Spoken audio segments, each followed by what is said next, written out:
It's a crisp November day in Dallas, 1963. President John F. Kennedy's motorcade glides through cheering crowds. Gunshots pierce the air, abruptly silencing the jubilant atmosphere. A nation watches in horror as their young president slumps, fatally wounded. The world changes in an instant.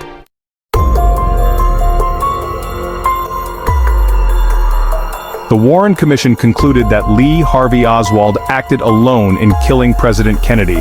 But the report, riddled with inconsistencies, was met with skepticism. Questions arose about the bullet trajectories and Oswald's motive. The Warren report became the starting point for a multitude of conspiracy theories.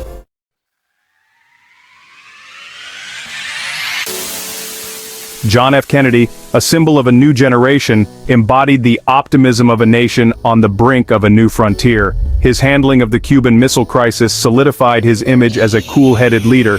Domestically, he faced challenges with the civil rights movement. Though initially hesitant, Kennedy gradually embraced the cause of civil rights. He challenged the nation to land a man on the moon before the decade was out.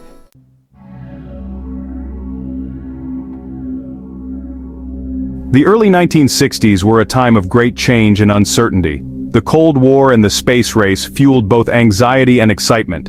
The civil rights movement exposed deep-seated racism and inequality. President Kennedy's trip to Dallas was intended to shore up support for his re-election campaign.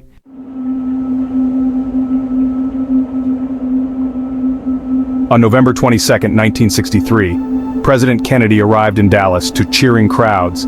As the motorcade approached the Texas School Book Depository, an ominous silence descended. 3 shots rang out, killing the president almost instantly. The crowd erupted in panic and confusion.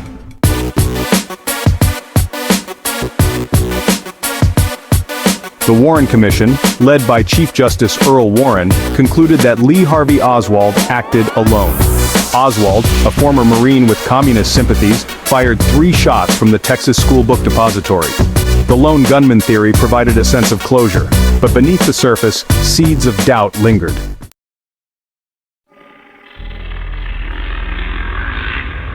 The Warren report, far from quelling the national thirst for answers, only intensified it.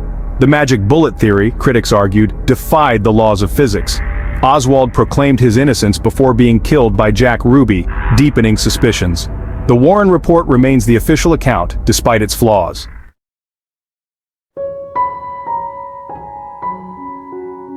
The assassination of President Kennedy shattered the nation's innocence.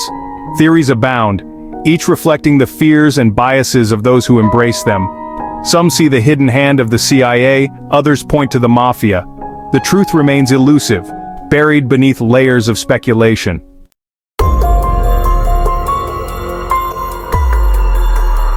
The Warren Commission's findings failed to satisfy the public's need for a complete explanation. Theories about CIA or mafia involvement lack concrete evidence. The assassination was seen as a coup d'etat, striking at the heart of American democracy. The American people, once united in grief, were now divided by suspicion.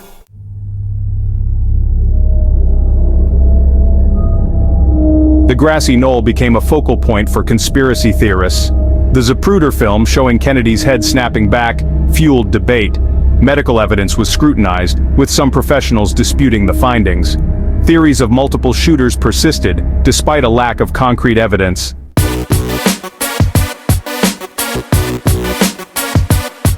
Despite decades of investigation, no credible evidence has ever emerged to definitively prove a conspiracy. The Warren Commission's findings remain the most plausible explanation.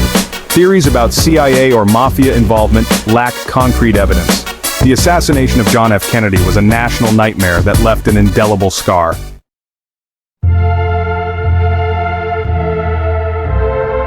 The assassination of John F. Kennedy marked a turning point in American history.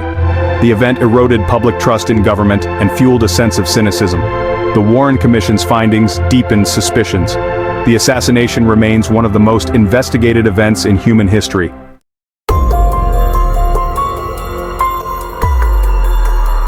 Section 1. The Shadows of Doubt. The Warren Commission painted Lee Harvey Oswald as a lone wolf, a disgruntled ex-Marine with communist sympathies. But for many, this explanation felt incomplete. Doubt clung to the edges of the official story.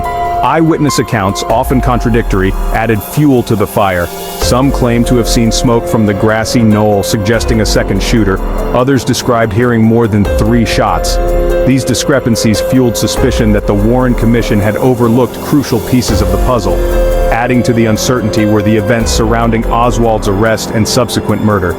Captured just hours after the assassination, Oswald maintained his innocence. But before he could stand trial, he was gunned down by Jack Ruby. Ruby's motives deepened the suspicion that powerful forces were at play.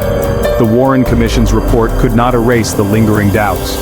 The assassination of a young and charismatic president seemed to demand a more complex explanation.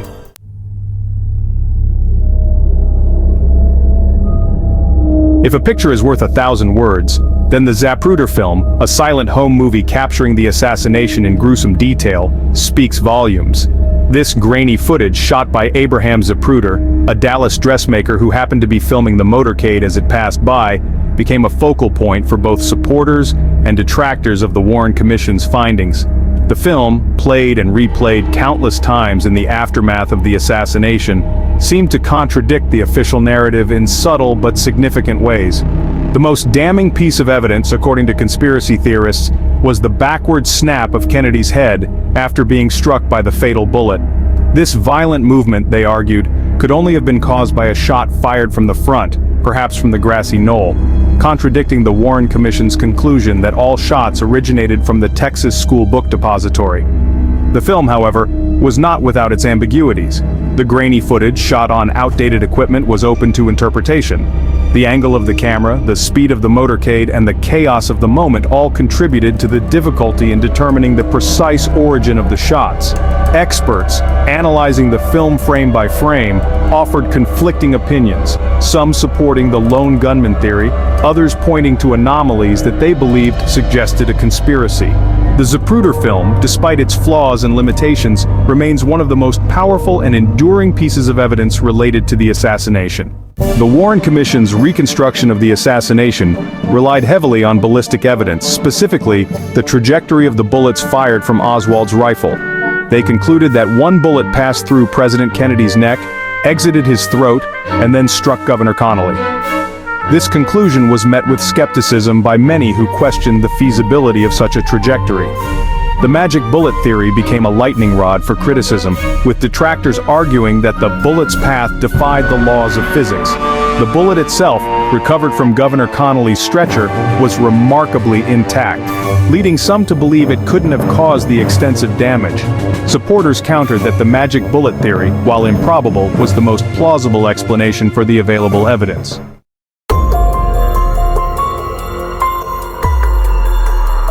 At the heart of the JFK assassination lies the enigma of Lee Harvey Oswald, the man accused of firing the fatal shots.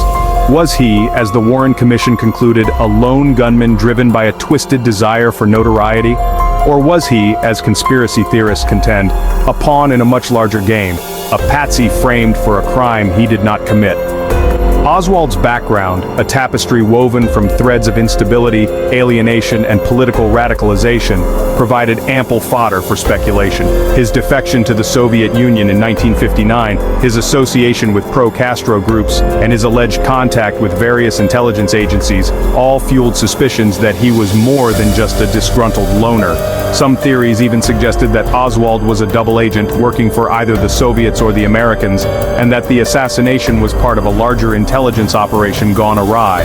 Adding to the mystery were Oswald's own words. In the brief period between his arrest and his murder, he maintained his innocence, famously declaring, "I'm just a patsy." These words, uttered with an air of defiance and desperation, have echoed through the decades, fueling speculation about what Oswald knew, what he had witnessed, and what secrets died with him on the floor of the Dallas police station. The assassination of John F. Kennedy robbed the world of a charismatic leader and left in its wake a void of unanswered questions. The assassination of John F. Kennedy was more than just the loss of a president. It was a shattering blow to America's soul. The nation had witnessed its leader, a symbol of hope and progress, gunned down in broad daylight. In the aftermath, a chilling question echoed across the nation. If it could happen to him, could it happen to anyone? The Warren Commission faced an impossible task. Their conclusions failed to quell the rising tide of doubt. The official narrative felt incomplete, unsatisfying. The seeds of distrust quickly took root. The assassination became a pivotal moment in the erosion of public trust. Conspiracy theories, once relegated to the fringes of public discourse, found fertile ground in the wake of the Kennedy assassination. Like vines twisting around the edifice of history, these alternative narratives offered a sense of order in the face of chaos. They provided answers where the official narrative seemed to fall short. The enduring appeal of conspiracy theories lies in their ability to tap into our deepest fears and anxieties. By ascribing agency to hidden forces, they provide a framework for understanding events that might otherwise seem random or inexplicable. The internet age has only amplified the reach and influence of conspiracy theories. Online forums and social media platforms have become virtual town squares where like-minded individuals gather to share their theories. The enduring fascination with the JFK assassination speaks to the power of unanswered questions, the allure of the unknown.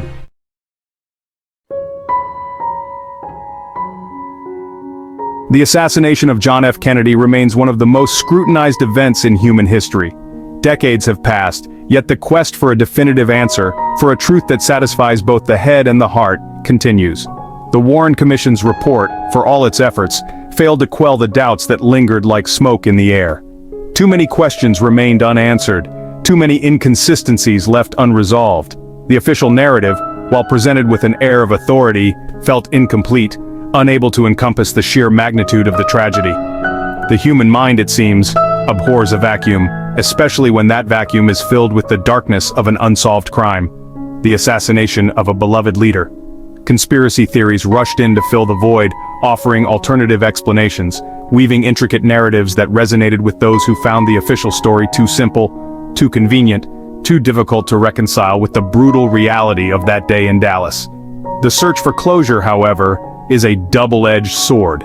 While the pursuit of truth is a noble endeavor, the relentless focus on conspiracy theories can distract from the very real human tragedy that occurred. It can transform a moment of national mourning into a never-ending game of speculation and conjecture, a maze with no exit, where every answer only leads to more questions.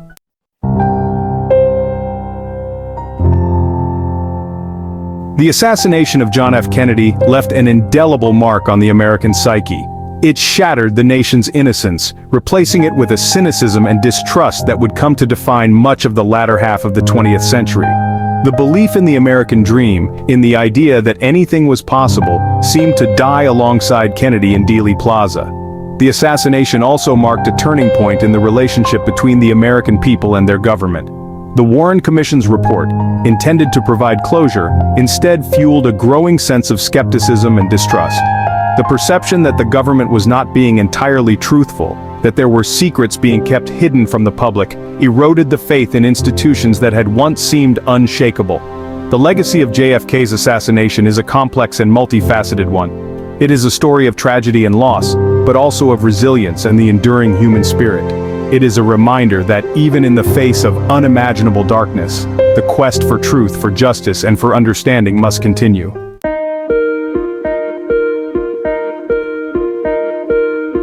The passage of time, while dimming the immediacy of the event, has done little to diminish the fascination with the JFK assassination.